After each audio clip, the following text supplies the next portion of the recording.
भारत दुनिया का सबसे बड़ा लोकतांत्रिक देश है, जिसकी सीमाएं कई देशों से लगती हैं, जिसकी वजह से भारत लंबे समय से अवैध घुसपैठ की समस्या से जूझता आ रहा है। खासतौर पर बांग्लादेश, म्यांमार और रोहिंग्या मुसलमानों की अवैध घुसपैठ से। और यह न केवल देश की आंतरिक सुरक्षा के लिए खतरा है, बल्कि इसने सामाजिक और आर्थिक ढांचे को भी बुरी तरह से प्रभावित किया है। हाल ही में भारत के गृह मंत्रालय ने एक आदेश जारी किया है, जिसमें घुसपैठियों की पहचान कर उन्हें बाहर निकालने की प्रक्रिया को तेज करने के लिए कहा गया है। भारत सरकार इस कदम को राष्ट्रीय सुरक्षा के लिए महत्वपूर्ण कदम बता रही है। वहीं केंद्रीय गृह मंत्रालय के इस आदेश के तहत मध्य प्रदेश में भी सरकार की कवायद शुरू हो गई है, जिसमें पुलिस 30 दिनों के अंदर बांग्लादेश और म्यांमार से आए नागरिकों की वैधता की पड़ताल करेगी। साथ ही आरएसएस के अनुषंगिक संगठन राष्ट्रीय मुस्लिम मंच ने भी घुसपैठियों को लेकर बड़ा दावा किया है। संगठन का कहना है कि मध्य प्रदेश में भारी तादाद में बांग्लादेश, म्यांमार के घुसपैठिए मौजूद हैं और इसके लिए गहन जांच की जरूरत है। एमपी में रह रहे घुसपैठियों का होगा सर्वे। इंदौर, भोपाल समेत 8 जिलों पर खास फोकस। ग्वालियर, रतलाम, मंदसौर, खरगोन, जबलपुर और श्योपुर। प्रदेश पुलिस और खुफिया एजेंसियां करेंगी सर्वे। गृह मंत्रालय जारी कर चुका है आदेश पत्र। जहां प्रवासी अधिक हैं, वहां होगा डोर टू डोर सर्वे। चिन्हित इलाकों में की जाएगी दस्तावेजों की जांच। सर्वे के दौरान मिले संदिग्धों पर होगी कार्यवाही। दूसरे राज्यों से आए लोगों के दस्तावेज होंगे चेक। मूल निवासी का वेरिफिकेशन और फिंगरप्रिंट लिए जाएंगे।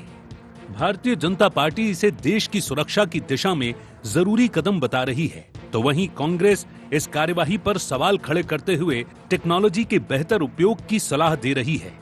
देखिए, भारतीय जनता पार्टी सरकार संवेदनशीलता के साथ काम करती है और जो लोग अवैध तरीके से भारत में रह रहे हैं, भारत के संसाधनों का दोहन कर रहे हैं और साथ ही यहाँ अनैतिक गतिविधियों में लिप्त हैं, ऐसे लोगों को ढूंढा भी जाना चाहिए और उनके ऊपर कार्रवाई होना चाहिए। गृह मंत्रालय द्वारा जो पत्र आया है, उसको जिलों में सभी जिला के अधीक्षकों को भेज दिया गया है और सभी व्यक्तिगत तौर पर फिजिकल वेरिफिकेशन के आधार पर ऐसे लोगों को ढूंढेंगे जो अवैध तरीके से रह रहे हैं। भारत के संसाधन केवल भारत के नागरिकों के लिए हैं। जो भी अवैध लोग रह रहे हैं, उनको वापस छोड़ा जाएगा। मध्य प्रदेश के अंदर जिस तरह से पुलिस विभाग के एसपी लोगों को कहा गया है कि आप इस पर ढूंढना जांच करें, तो ढूंढना जांच करें, अच्छी बात है, लेकिन सवाल यह है कि ये तो अगर कोई अवैध रूप से यहाँ रह रहा है तो पहले ही सूची इनके पास होना चाहिए। इतनी देर तो लगने नहीं चाहिए ना। हर चीज टिप्स पे होती है। कंप्यूटर में 1 मिनट में बताना चाहिए कि शहर के अंदर इतने लोग बाहर के आए हुए हैं, इतने वीजा पे आए हैं, इतने अवैध वीजा पर हैं, इतने, उन सब की कोई रिकॉर्ड नहीं है। तो कहीं कानून व्यवस्था ढंग से मध्य प्रदेश में नहीं है। भारत की सीमाएं उसकी पहचान और संप्रभुता की प्रतीक हैं। इसीलिए जब भी देश में घुसपैठियों की संख्या बढ़ती है, तो वो न केवल सुरक्षा के लिहाज से गंभीर चिंता का विषय होता है, बल्कि देश के सामाजिक, राजनीतिक और आर्थिक संसाधनों पर भी अनावश्यक भार डालता है। केंद्रीय गृह मंत्रालय का ये आदेश प्रशासनिक कार्यवाही के साथ साथ भारतीय नागरिकता के मूल अधिकारों और सुरक्षा के लिए अच्छी पहल है, लेकिन देखना ये भी होगा कि देश की सुरक्षा और संसाधनों की रक्षा के लिए बीजेपी की इस कार्यवाही का विपक्ष समर्थन करेगा या फिर कोई खामी ढूंढकर राजनीतिक सवालों के जरिए घेरने का प्रयास करेगा। Bureau report, IND 24।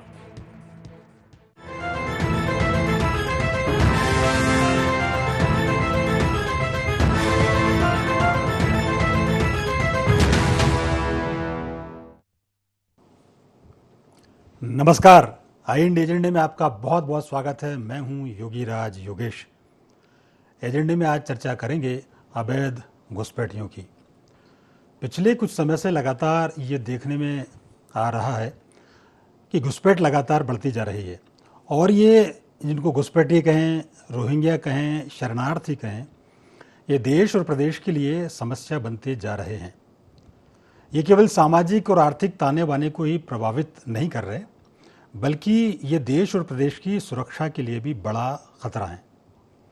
तो समस्या बड़ी है और समाधान निकालना बहुत आवश्यक है।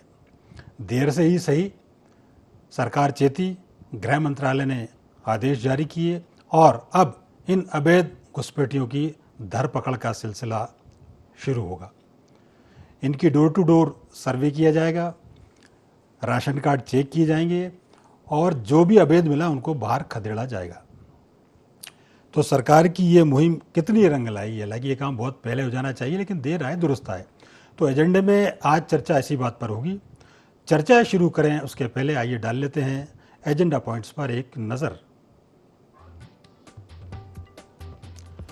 केंद्रीय गृह मंत्रालय के आदेश के क्या है मायने? क्या घर घर जाकर की जाएगी घुसपैठियों की पहचान? किस आधार पर होगी पुलिस की पहचान प्रक्रिया? घुसपैठियों के सर्वे पर विपक्ष क्यों उठा रहा सवाल? तो ये थे एजेंडा पॉइंट्स। और डिबेट ओपन करूं उसके पहले तमाम मेहमानों का तारुफ आपसे करा दूं। मेरे साथ आज बीजेपी की तरफ से वंदना त्रिपाठी जी। वंदना जी, प्रोग्राम में आपका बहुत बहुत स्वागत है।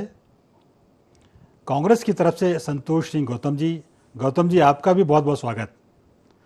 और वरिष्ठ पत्रकार के रूप में प्रवेश गौतम जी हमारे स्टूडियो में मौजूद हैं। प्रवेश जी, आपका भी बहुत बहुत स्वागत। चर्चा की शुरुआत वंदना जी आपसे कर लेते हैं। इनिशिएटिव आपका है, सरकार ने स्टेप उठाया है। इस अवैध प्रवासी, घुसपैठ, रोहिंग्या, इस सारे किसी भी नाम से आप पुकार लें, इस समस्या को लेकर आपका ओपन व्यू क्या है, थोड़ा सा ये बताएं, फिर अपन चर्चा शुरू करेंगे।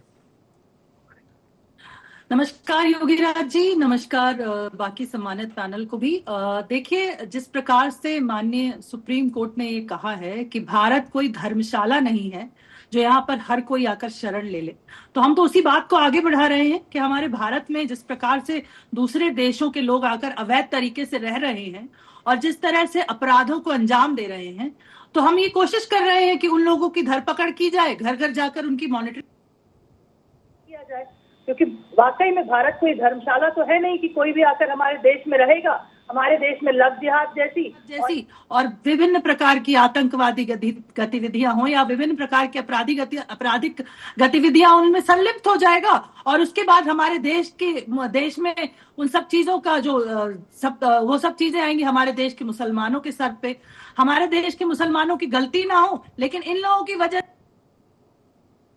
चीजें हम अगर कहीं ना कहीं कर रहे हैं तो इससे हमारे धर्म विशेष को भी लाभ पहुंचेगा और साथ ही साथ हमारे देश की आंतरिक सुरक्षा, हमारे देश के राशन, जिस प्रकार से आपने देखा 80 करोड़ लोगों को हम फ्री में राशन दे रहे हैं, तो हमारे देश के कहीं ना कहीं इकोनॉमी को भी ये चीज अफेक्ट करती है जब हम फ्री का राशन ऐसे लोगों को देते हैं। उन आस्तीन के सांपों को अगर हम पालेंगे जो हमारे देश के लिए ही मुसीबत बन रहे हैं, तो मुझे लगता है अगर इसकी धरपकड़ माननीय प्रधानमंत्री मोदी जी, माननीय गृह मंत्री जी ने इसे इनिशिएट किया है तो बहुत अच्छा कदम है। और जल्द से जल्द रोहिंग्या, शरणार्थी या जितने भी जिहादी हैं वो हमारे देश से बाहर होना चाहिए, क्योंकि कहीं ना कहीं अगर हमारे देश की आंतरिक सुरक्षा बार बार खतरे में आती है तो इन्हीं लोगों की वजह से आती है। और हमारे देश के मुसलमान भाई बंधुओं की गलती ना होने पर भी अगर उन्हें कई बार आपराधिक चश्मे से देखा जाता है तो इसका कारण है ये बांग्लादेश और रोहिंग्या जो आए हुए हैं हमारे देश में। आपने देखा, मैं इस बात की पुष्टि नहीं करती, पर आपने देखा आम आदमी पार्टी ने एक परिवार के वोटर आईडी कार्ड, आधार कार्ड बनवा दिए। तो अब आप समझिए कि किस प्रकार से ये लोग हमारे देश में आकर मिलते जा रहे हैं, हमारे देश के लोगों में मिलते जा रहे हैं। और आप समझिए कि आगे चल के हमारे देश की सुरक्षा के लिए कितनी बड़ी ये मुसीबत बनने वाले हैं। जिस प्रकार से आतंकवादी गतिविधियां हुई हैं हमारे देश में, पहलगाम की घटना देख लीजिए, ये हमारे बीच में ही रह के हमारे देश के लोगों की सुरक्षा के लिए बहुत बिल्कुल वंदना जी, निश्चित तौर पर मैं आपसे अगले दौर की चर्चा में पूछूंगा कि आखिर इसमें देरी तो नहीं हुई ये निर्णय लेने में, लेकिन चूंकि संतोष सिंह जी से एक ओपनिंग रिमार्क ले लेते हैं। संतोष जी, इस पूरे व्यू पर आपका एक ओपनिंग रिमार्क।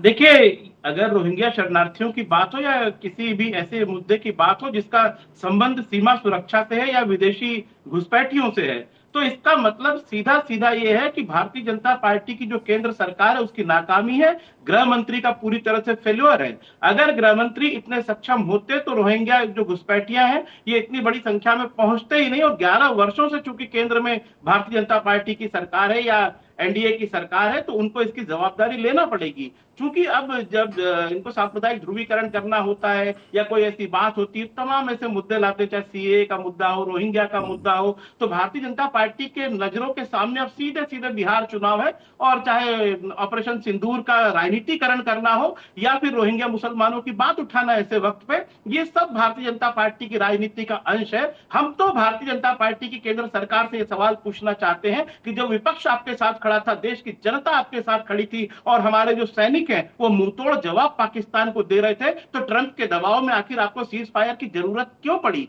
क्यों आप अपना पुराना रिकॉर्ड दोहराते हो? जो आपने पठानकोट में आईएसआई को बुला लिया था, पठानकोट का हमारा सेंटर घुमाने, सुरक्षा का सेंटर घुमाने, आप पुलवामा के आतंकवादियों को आज तक पकड़ नहीं पाए, आप पहलगाम के आतंकवादियों को नहीं पकड़ पाए, जिन्होंने हमारे 26 निर्दोष नागरिकों संतोष जी, अपन डिबेट पे जाएं। उन 4 आतंकवादियों का क्या हुआ? मैं डिबेट पे ही हूँ, योगी राज जी का सीधा सीधा संबंध है। मैं वही तो कह रहा हूँ, अपनी संस्थाओं को इवेंट मैनेजमेंट के पीछे छिपाने का काम भारतीय जनता पार्टी की करती है। उनके नाकाम गृह मंत्री अमित शाह जो फेलुअर है पूरी तरह से, अगर रोहिंग्या या बांग्लादेशी इतनी बड़ी संख्या में यहाँ पर हैं, तो इसकी जिम्मेदारी किसकी है? ये नाकाम केंद्र सरकार की, जो उनको रोकने में। जवाब मैं ले लेता हूँ वंदना जी से। जी वंदना जी करिए, कांग्रेस पार्टी के वरिष्ठ प्रवक्ता महोदय, शर्म करिए। जो कचरा आप लोगों ने फैलाया है उसे साफ करने का कार्य कर रहे हैं हम लोग। आंतरिक सुरक्षा से जुड़ा हुआ विषय है। शर्म तो उनको आना चाहिए जिन्होंने देश का सिर्फ सर से झुकाया है। किसने किया? आपने चलते युद्ध के बीच में अमेरिका के दबाव में सीज फायर किया, क्योंकि आपके खून में व्यापार है। मोदी जी कहते रहे कि उनके खून में व्यापार है, आप कह रहे हैं मेरी लहू की जगह घर में सिंदूर बह रहा है। अरे भाई, आपको पता नहीं क्या बह रहा है, तो देश जानना चाहता है। कभी कहते हो मेरे खून में व्यापार है, कभी कहते हो घर में सिंदूर बह रहा है। मैं तो समझता हूँ आपका जो लहू है वो सफेद हो चुका है, लाल रंग है ही नहीं आपकी धमनियों की। 370 का विरोध करते हैं क्यों? राम मंदिर का भारत की सेना का बहादुरी से एक एक करके बोलेंगे तो आवाज समझ में आएगी, वरना कुछ समझ नहीं आएगा। क्यों देते हैं? अफजल जी क्यों हो जाते हैं? पन्नू क्यों जी हो जाते हैं? और आप लोग विदेश आतंकवादी बिरयानी खाने वालों को सलाह की जरूरत नहीं है। नवाज शरीफ के वहां मुफ्त की बिरयानी खाने बिना बुलाए पहुंच जाने वाले प्रधानमंत्री की पार्टी से हमको देशभक्ति के सर्टिफिकेट की आवश्यकता नहीं है। बिना बुलाए बिरयानी खाने वालों की पार्टी हमको नसीहत मत दे। जिन्ना की मजार पर जाकर उनको धर्मनिरपेक्ष। अच्छा, आप दोनों सर्टिफिकेट की आवश्यकता नहीं है। एक मिनट आप दोनों एक एक गिलास पानी पी लीजिए। मैं जरा प्रवेश जी के पास जाता हूं। और प्रवेश जी, इस पूरी चूंकि समस्या तो बड़ी गंभीर है, और ये केवल सुरक्षा का ही मामला नहीं है, रोजगार का भी मामला है, सामाजिक ताने बाने को भी ये बिगाड़ रहे हैं, और कई जगह तो डेमोग्राफी चेंज होने की स्थिति है। वो क्या कहेंगे? बिल्कुल सही कहा आपने, और मैं मानता हूं भारत में वैसे ही 140 करोड़ की जनसंख्या है। भारत अपने जो नागरिक हैं, भारत की सरकार उनके लिए अच्छा काम कर रही है। थोड़ा सा पीछे जाना चाहूँगा, ये आखिर रोहिंग्या आए क्यों और कैसे? इनका जो मेरी जानकारी है, मैं उसकी बात कर रहा हूँ, विभिन्न मीडिया रिपोर्ट्स के अनुसार 2000 से 2009 के बीच में इनका पलायन यहाँ ज़्यादा हुआ अपने भारत देश में। इनका जो प्राथमिक पॉइंट था कांटेक्ट का, वो था पश्चिम बंगाल। हालात इस कदर बिगड़ गए हैं, मैंने खुद ग्राउंड में रिपोर्टिंग करते दौरान देखा है कि जो हमारे संसाधन हैं उनको सही लोगों तक नहीं पहुँच पा रहा है। जो अवैध घुसपैठिए हैं या शरणार्थी कह लूँ, ये रोहिंग्या कह लूँ, वो कहीं ना कहीं गलत गतिविधियों में भी लिप्त पाए जाते हैं। हाल ही में मध्य प्रदेश में, शायद मेरी जानकारी अनुसार जो मुझे याद आ रहा है, सीहोर में एक किसी होटल में कोई कर्मी था, वो पकड़ा गया है, उसकी आइडेंटिटी थोड़ा सा डाउटफुल है, शायद वह रोहिंग्या भी है। भारत ने शुरू से, इतिहास में जाएंगे तो शरणार्थियों को स्थान दिया है, चाहे वह पाकिस्तान से आए हुए लोग हों जब विभाजन के समय, इसके बाद तिब्बत की बात हो तो बौद्ध शरणार्थी भी आए, उनको दिया। ये सब खुले तौर पे आए, इन्होंने छुपे तौर पे कोई कागज बनाने का प्रयास नहीं किया। पर यह बात बिल्कुल सही है कि जो रोहिंग्या से शरणार्थी आए हैं, इन्होंने छुपे तौर पे अपने कागज वगैरह बनाने का प्रयास किया, जो भारत की आंतरिक सुरक्षा के लिए बेहद खतरनाक है। तो इसके अलावा नेपाल से भी हमारे यहाँ शरणार्थी आए हैं, श्रीलंका से भी शरणार्थी आए। भारत की भौगोलिक स्थिति देखा जाए तो हमारे जो पड़ोस के राज्य हैं वहाँ पे बहुत जो देश हैं उथल पुथल बनी रहती है, चाहे नेपाल हो, चाहे आपका तिब्बत हो, चाहे बांग्लादेश हो, चाहे पाकिस्तान हो, तो यहाँ पे कुछ ना कुछ चलता रहता है। पर मैं एक चीज़ मानता हूँ कि इसके पहले जो शरणार्थी आए थे उन्होंने ओपनली कहा कि हम शरणार्थी हैं, हमें शरण दीजिए। भारत सरकार की कोई नीति नहीं है शरणार्थी को लेकर, आपको पता होगा, यूनाइटेड नेशन में भी उन्होंने कोई साइन नहीं किया है। पर रोहिंग्या की जब बात आती है तो जो चोरी छुपे आता है तो डाउट तो होता है। और हमारी आंतरिक सुरक्षा पे बहुत बड़ा सवाल है। सरकार यदि इनको ढूंढ रही है, इनको पकड़ना चाह रही है जो इलीगल तौर पे हमारे देश में रह रहे हैं, तो बहुत अच्छा प्रयास है, इसको करना चाहिए। मैं समझता हूं ये बहुत पहले शुरू हो जाना चाहिए था, पर अभी भी शुरू हुआ है तो कोई देर नहीं हुई है। बहुत बेहतर बात आप प्रवेश जी बोल रहे हैं, और चूंकि ये बात सही है कि सरकार की कोई स्पष्ट नीति अभी तक नहीं थी। अपनी तो एक ही नीति, अतिथि देवो भवो, सब आप आए और सब यहाँ का लाभ लें।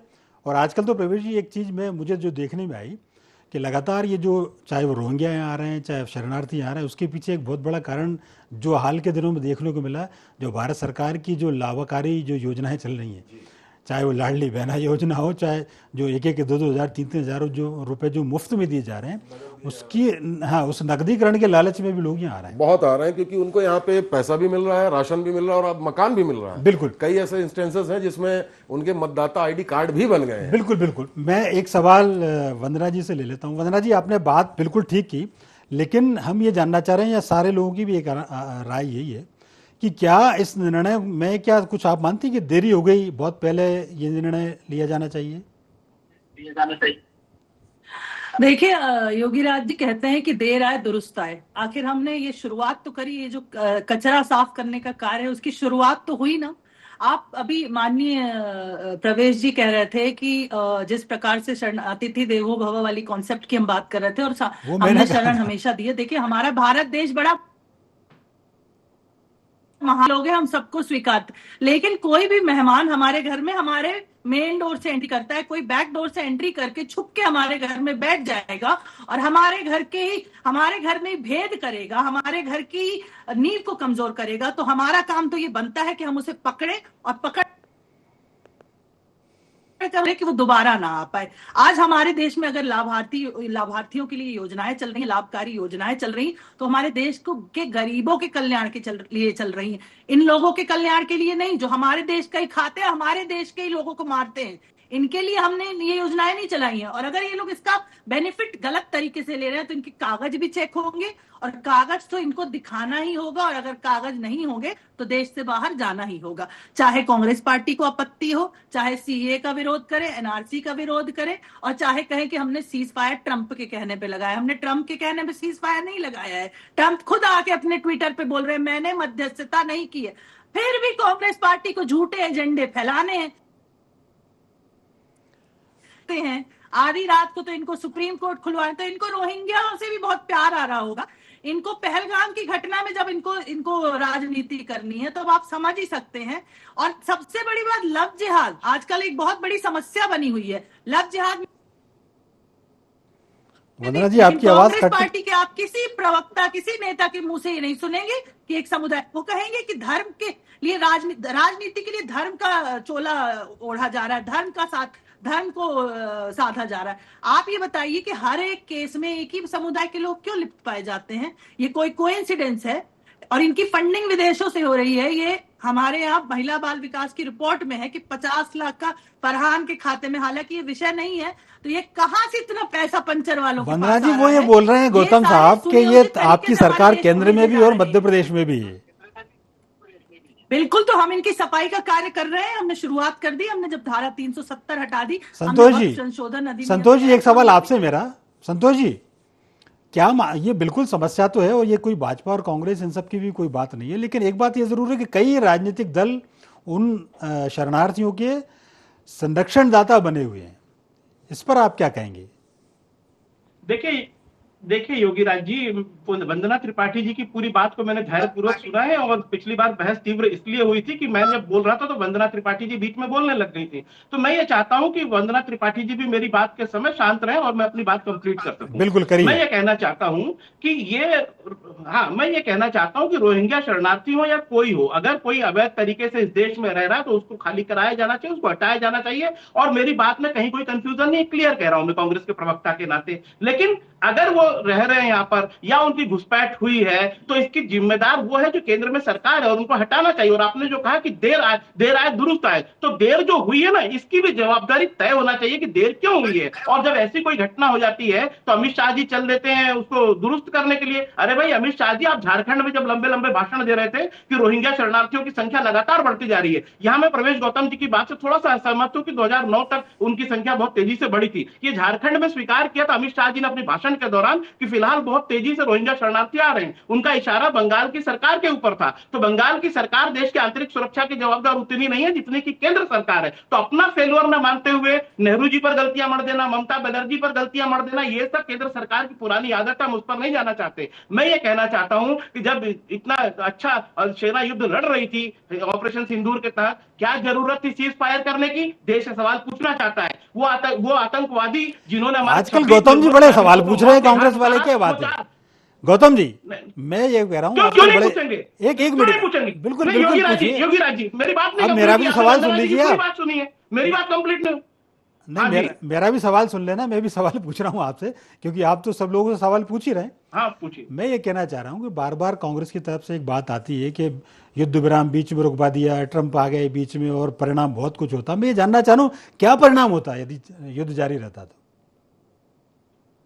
अरे बहुत सारी बातें होती। हम पाकिस्तान को ऐसा कोई सशक्त मैसेज दे सकते थे, जैसे उन्होंने हमारे यहाँ पे निर्दोष नागरिकों की हत्या की है। क्या हमने उनका कोई बहुत बड़ा नुकसान उस तरीके से? क्या सेना जब पूरी तरह से अपने फुल पावर में आ गई थी, हमेशा वो हवाई पट्टियों को तहस नहस कर रही थी, उस समय क्या जरूरत थी युद्ध विराम की? और ट्रंप के कहने पर वंदना जी मना कर रही है। आज भी कल भी दूसरे देश में जाकर, अफ्रीकन देश में जाकर ट्रंप ने बोला है कि मेरी मध्यस्थता के कारण रुका है, मैंने व्यापार रोकने की धमकी दी थी। तो जो प्रधानमंत्री जिन्होंने कहा था मेरे खून में व्यापार है, आज कह रहे हैं मेरे खून में खौलता सिंदूर है। गौतम जी, हमें सरकार पर और सेना पर भी भरोसा करना चाहिए। सेना ने कहीं नहीं कहा है। एक सवाल में प्रवेश जी आपसे ले लेता हूं। अरे नहीं योगी राज नहीं, ये बात गलत है। मैं अपनी बात कंप्लीट करूंगा। मैंने सेना पर कहां प्रश्न उठाए, लेकिन हम अगर सरकार पर प्रश्न नहीं, सेना ने बोला ना युद्ध विराम क्यों हुआ, पूरा अधिकार है। मैं संरक्षण नहीं युद्ध विराम क्यों हुआ ऐसा नहीं है। ये ट्रंप के कहने पर ये पूरी दुनिया जान रही है। डीजीएमओ ने कहा कि ट्रंप के कहने पर नहीं, मोदी जी ने ट्रंप का नाम नहीं लिया। उन्होंने क्यों नहीं कहा कि नहीं हमने ट्रंप के कहने पर नहीं किया? उनको कहना चाहिए था, ट्रंप का नाम लेना चाहिए था, अमेरिका का विरोध करना चाहिए था। और अगर वो वैसा नहीं करते तो उनको कोई हक नहीं कि कहे कि मेरी 56 इंच की छाती है और मेरे अंदर खोलता सिंदूर है। ये पूरी तरह से झूठ है और ये कायरता थी हिंदुस्तान के इतिहास की कि अगर इतना बड़ा युद्ध हम जीतने जा रहे थे, उस समय उन्होंने सीज फायर किया, ट्रंप के कहने पर किया। देखिए गौतम जी, बहादुरी की बातें फिर निकलेंगी तो बहुत सारी निकलेंगी। अब एक बार प्रवेश जी के पास एक सवाल मैं ले लेता हूं। प्रवेश जी, आपने 2009 का जिक्र किया और ये बात सही है कि कुछ स्टेट हैं, ख़ासतौर पर देश की सीमा से लगे जो स्टेट हैं, वो बड़े संवेदनशील बनी हुए इस मसले पर। और हमने तो अभी ये तक देखा कि बंगाल में जब मुर्शिदाबाद में हिंसा हुई तो वहाँ ये आरोप लग रहे हैं कि बांग्लादेश के लोगों ने आके हिंसा की और चले गए।